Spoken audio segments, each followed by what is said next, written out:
Assalamualaikum warahmatullahi wabarakatuh. Perkenalkan, nama saya Ulfa Ulfia. Saya mahasiswa dari Fakultas Ilmu Kesehatan Universitas Muhammadiyah Tangerang. Di sini saya akan menjelaskan tentang organel sel. Dan di sini saya akan menyebutkan terlebih dahulu macam-macam sel yang ada dalam tubuh manusia. Yang pertama itu jaringan epitel. Jaringan epitel itu adalah jaringan pembatas dan pelapis yang menyelubungi atau melapisi permukaan organ, rongga, dan saluran baik di luar maupun di dalam tubuh. Dan jaringan epitel itu terbagi menjadi dua, yaitu jaringan epitelium penutup dan pelapis. Dan yang kedua itu adalah sel saraf atau neuron. Sel saraf adalah unit fungsional sistem saraf yang terdiri dari badan sel dan perpanjangan sitoplasma. Sel-sel neuron itu terbagi menjadi tiga, yaitu badan sel, dendrit, dan neurit atau akson, yang masing-masing mempunyai fungsi berbeda. Dan yang ketiga ada sel tulang. Sel tulang itu membentuk tulang dimulai dari sel tulang atau osteoblast, yang merupakan sel-sel mesenkim khusus. Sel tulang mensekresi substansi intersel. Osteoid yang pada mulanya terdiri dari substansi dasar yang lembut serta serabut-serabut kolagen. Dan yang selanjutnya itu ada sel otot.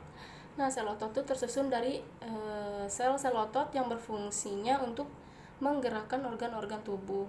Kemampuan tersebut disebabkan karena jaringan otot mampu berkontraksi. Dan yang terakhir itu adalah sel darah.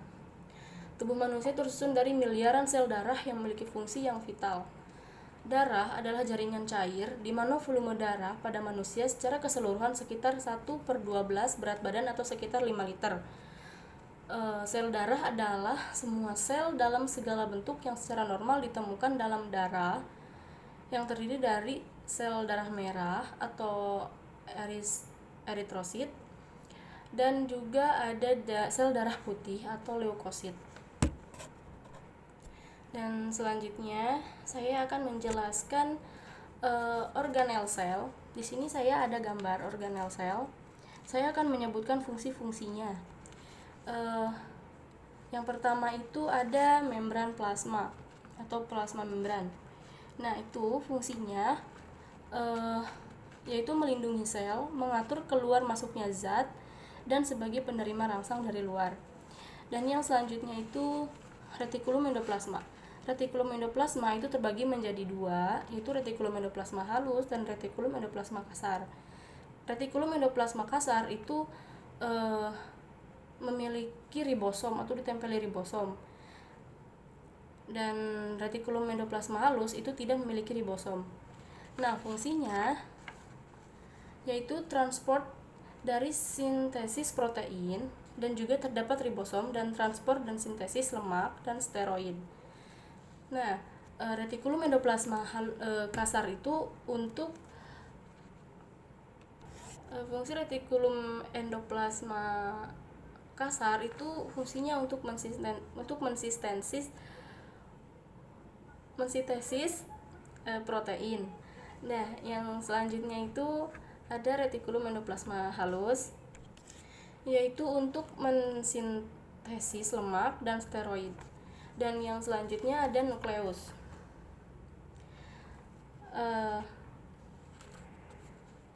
Di sini ada nukleus. Fungsinya itu sebagai pengendali seluruh aktivitas sel yang mengatur pembelahan sel. Dan yang selanjutnya ada sentriol. Di sini ada sentriol yang fungsinya itu menarik kromosom menuju kutub. Dan selanjutnya juga ada sitoplasma.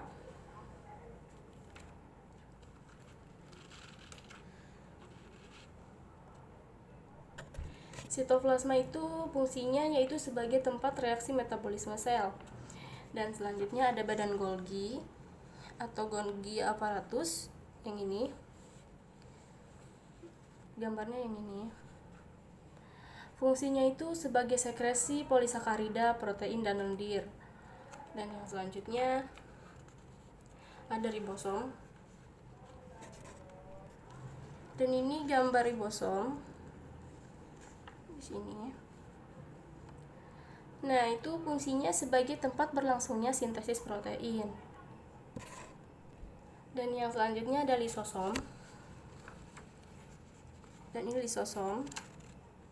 Dapat dilihat di sini gambarnya. Lisosom itu fungsinya mencerna materi yang diambil secara endositosis dan menghancurkan organel sel yang sudah tidak berfungsi, atau bisa disebut autofag, serta menghancurkannya sel sendiri atau autolisis. Dan yang selanjutnya itu dinding sel.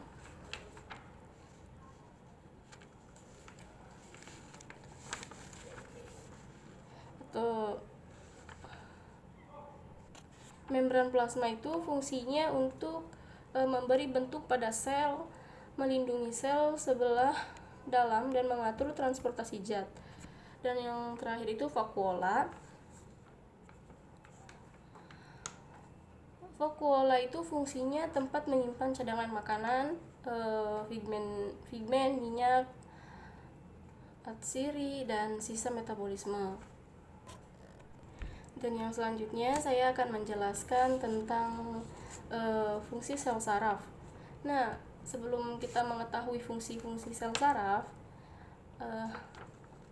kita lihat dulu pengertian sel sarafnya. Sel saraf berfungsi sebagai alat untuk menghantarkan impuls dari panca indera menuju otak. Selanjutnya, oleh otak akan dikirim ke otot, sedangkan sel glia berfungsi sebagai pemberi nutrisi pada neuron. Neuron yang juga dikenal sebagai sel saraf bertugas untuk mengirimkan dan menerima sinyal dari otak. Yang pertama itu ada soma atau yang dikenal sebagai tubuh sel. Nah, fungsinya itu tubuh sel membawa informasi genetik, melihat struktur neuron, dan menyediakan energi untuk mendorong aktivitas. Tubuh sel atau yang disebut inti neuron. Dan selanjutnya ada akson di sini. Dapat dilihat ya, akson. Akson adalah struktur panjang seperti ekor yang bergembung dengan badan sel di persimpangan khusus yang disebut akson hillock. Banyak akson diisolasi dengan zat lemak yang disebut myelin. Myelin membantu akson untuk menghantarkan sinyal listrik. Neuron umumnya memiliki satu akson utama. Ini terlihat ya seperti gelembung. Dan yang selanjutnya yaitu dendrit. Dendrit adalah akar berserat yang bercabang. Di sini bisa dilihat dendrit itu banyak cabangnya, bercabang dari sel tubuh. Seperti antena, dendrit menerima dan memproses sinyal dari akson neuron lainnya. Neuron dapat memiliki lebih dari satu sel dendrit yang dikenal sebagai pohon dendritik. Beberapa banyak yang mereka memiliki, umumnya tergantung pada peran mereka, peran dendrit tersendiri. Dan yang selanjutnya di sini ada nukleus. Bisa dilihat di sini gambarnya. Ini adalah nukleus atau inti sel, yang disebut juga inti sel. Berfungsi mengontrol seluruh kegiatan sel saraf. Dan selanjutnya ada selumbung myelin. Di sini bisa dilihat, di sini ada selumbung myelin. Merupakan struktur yang terbentuk oleh sel-sel Schwann dan bersifat isolator impuls. Selumbung ini berfungsi untuk melindungi akson dan memberi nutrisi neuron atau sel saraf. Dan yang selanjutnya itu ada sel Schwann. Sel Schwann ini. Sel Schwann itu berfungsi membantu mempercepat rangsang, membantu penyedia nutrisi neuron, dan membantu regenerasi sel saraf. Dan yang selanjutnya